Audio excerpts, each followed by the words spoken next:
Flip side of male privilege. What female privilege exists that often gets overlooked? As a woman, I can think of a couple of advantages over men I have received from experience. First, it's easier for me to get a job in my industry. As the government has mandated diversity, companies are required to hire female STEM majors. As a female mechanical engineer, I will receive a higher salary and be fast-tracked to management positions to fulfill their diversity requirement in the oil field. This applies across many industries. I have never heard of a law mandating that men get hired over women. There are many scholarships and opportunities available for only women, while the reverse is not true. Next, I've never worried about coming off creepy or sexual harassment. When my dad met my friends, he would never stay in a room alone with them if I left so as to not come off creepily. As a worker in the oil industry, he never gave women compliments even if he thought something nice about them. He never could go to places like parks or walk around a school alone as people might report him. I have never worried about any of these things. I can freely compliment men and women and go anywhere with children present and people will never be suspicious of me because I am a woman. Constantly worrying about that seems exhausting. I think it really isolates men. Third, I'm treated better by everyone than a man would be in my situation.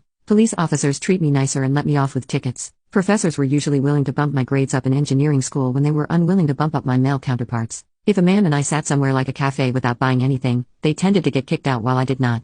If I were punished for anything, males with the same infractions often had it worse than I did. I am wanted and accepted everywhere. Last, I'm allowed to be feminine or masculine. I can cry and be very emotional and not be seen as less of a woman. The same is not true for men. I can become a career woman or a stay-at-home mom and I will be respected, mostly, for my decision. If men decide to do something more traditionally feminine as their career, they are somewhat looked down upon. I could become a Muay Thai fighter or a ballet dancer. Men are limited to masculine things or their sexuality will be questioned. I can roommate with a woman well into my 60s, and while I may be called an old maid, my sexuality will not be questioned, and I will not be assumed strange. Unmarried men are expected to live alone when they are older or people question whether they're gay or something's wrong with them, which is an unfair stereotype. While I believe men have it much easier in a lot of respects, I believe women are advantaged in these areas.